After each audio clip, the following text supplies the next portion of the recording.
I am Nicole Weaver from Showbiz Cheat Sheet. Hi, Angela. How are Hi, you? Nicole. I'm great. Thanks for asking. How are you doing today? I'm doing great. I'm doing great. I want to jump in first by I think one question I have as a fan of The Office is also the conversation around it, which I know you're very aware of with your podcast. One talking point that has changed with time was around Pam and Jim. And, fans love them, fans ship them, but there's also a small group that say, you know, their pranks can be seen as mean spirited. They're the two people that seem to not want to be there. And I'm wondering, like, what's your opinion on those who kind of like changed on them a little bit? Do you see it? Are you still team Pam and Jim? I mean, here's the thing. What I love about Pam and Jim is that when we meet them, they're both so young, you know?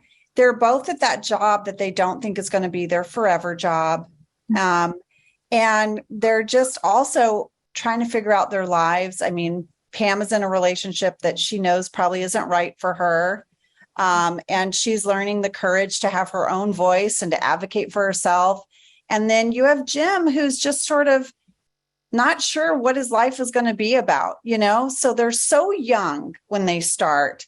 And their courtship kind of reflects that, like where they're at in life. And Jim, for sure, is this guy who doesn't know what he wants to do, is pretty sure this job is not what he wants to do. But he's earning a living, and so he's bored. He's bored.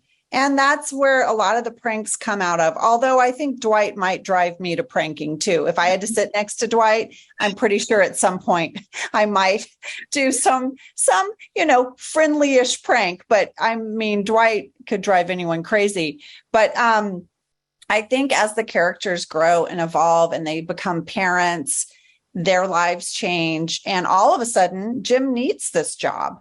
He's got a family to provide for, and the way he approaches the job changes, as well as Pam. And you see less of the old school Jim pranking as he gets older and matures. Mm-hmm. So I guess that's a very long answer to say they needed to grow up, and they did. And then, I just always ship Jim and Pam. I'm glad they made it. Yeah, it's a very fair assessment. I never actually thought of them. They are younger, especially when you think of like the other characters in The Office.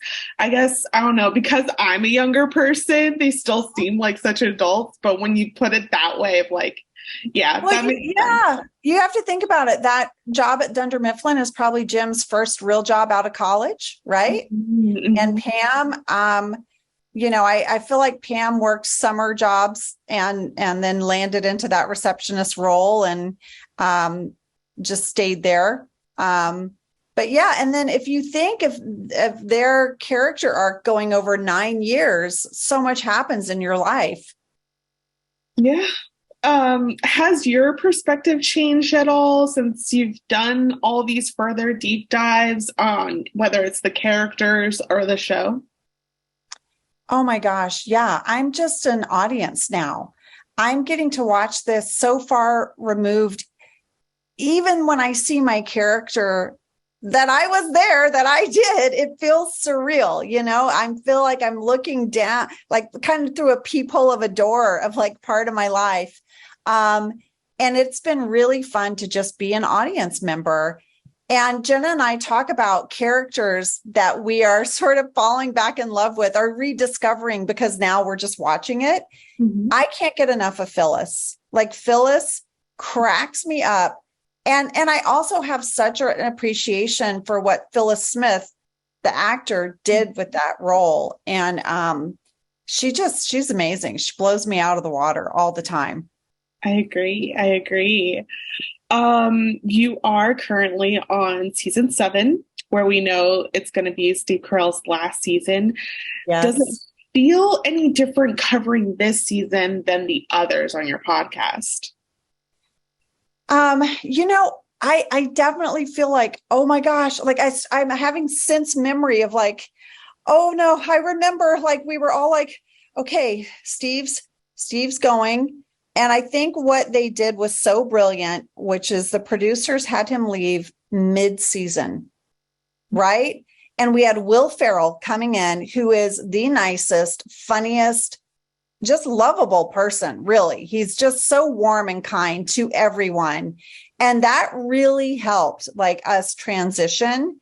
But I definitely in the podcast, I'm like, oh my gosh, okay, we're breaking down threat level midnight. And then it's gonna, oh, okay, whoo, here we go. You know? Yeah. I do want to get to your partnership with Rocketbook. Can you tell me a little bit about it?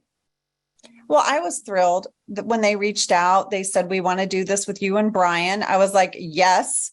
I mean, I love the products. I actually am someone that I'm a notepad person, you know, and I actually keep the little notepad next to my computer and I jot down just sort of like things I want to make sure that happen in the day or what the kids are going and stuff like that. But the cool thing for me is being a notepad person with Rocketbook, I can now scan it and upload it, and then it's in the Dropbox, then I can share it.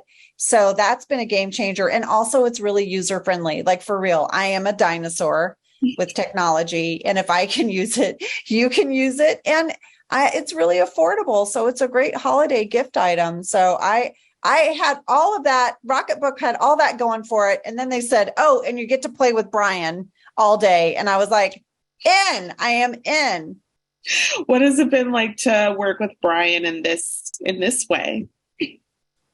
It just made me miss him and miss getting to see his face every day. And we're all really good about staying in touch. You know, we all text and stay in touch, and we're a really close cast, even after all these years. But just being in a room with him and getting immediately to do bits and, you know, just have fun. I just held that close to my heart. Because we were so fortunate. Like we had such a great group of people. They really were our, you know, extended family. That's beautiful. You guys do seem to keep in touch a lot. Brian also has his own podcast, and both of you guys have come out with books. Yours being about your friendship with Jenna Fisher and like looking back on the season. His was a cookbook. My question for you, since the character Angela did a lot of party planning, do you think she would have been known for any dishes? I'm kind of sad that your character doesn't have a specific dish. Well, hold up. Don't you remember her brownies? I mean, she had just had a baby, boom, made brownies, boom. And Pam was like, are you kidding me? Yeah. So clearly her brownies are a showstopper. Nice. That's very true. Something that you guys are so good at when you talk on the podcast, you notice things even on the desk when it comes to like, actually that was like your personal life. On the recent episode, you talked about the holiday stuff and how your mom made those trees. Yeah. Yeah. And I'm just thinking, okay, one thing that you guys are also very good at is pointing out when someone's not in character, which I think to us who don't know the difference between the actors and their characters, we're not spotting it as well. It's just two characters having a conversation in the background. So can you tell me what's a trick in like noticing if someone's really out of character? Okay, well, Brian is the easiest, I think, because Brian, as Kevin, has this resting face that's kind of like, you know, but whenever he's just himself, he's more like, you know what I mean? Like he's kind of looking around, and then every once in a while you'll spot the camera and he'll go, you know. And I think for me, I'm so clearly nothing like my character. I hope you guys know that. So like sometimes I've seen me in the back of the like shot and I'm like, you know, just doing, and then I'm like, you know, just like quickly turning. But I can also tell when people break because we worked together for so long. Everyone in the show, when they would start to lose it, had ways that they would try to hide it so they wouldn't ruin the take or ruin the scene, you know? So I call Brian the tea kettle because when Brian would start to break and he was on camera, he would do this. He like try to let his laugh out the side. Mindy, like we'd be like, Mindy, what are you doing? Because she'd just be like this. We're like, what? You can totally see. What are you doing? Mm-hmm. And then John would do this thing we called the noodle. Like when he really started to break, he'd just be like he couldn't keep his composure. But you know how it is, like anyone in your family that you know so well, Mm-hmm. you know all of their little giveaways, you know? Yeah, that's really fun. Going back to where you guys are at when it comes to approaching the post Carell era, I'll call it.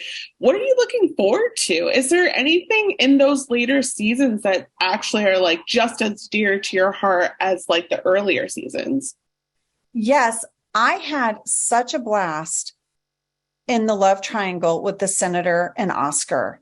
Oscar is a dear friend of mine. We met years and years before The Office. We were in a sketch comedy show together. And getting to have those scenes with Oscar was like the best. So I'm really looking forward to seeing all of those scenes.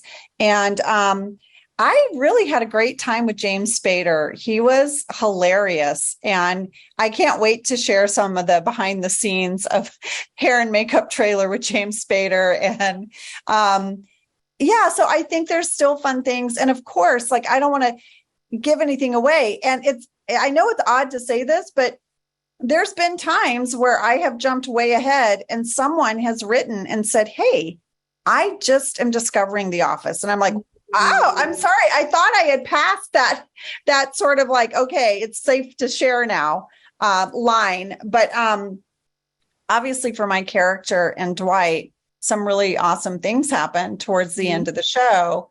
And I'm really excited to share about that and go down memory lane. Isn't it great that people are still discovering it?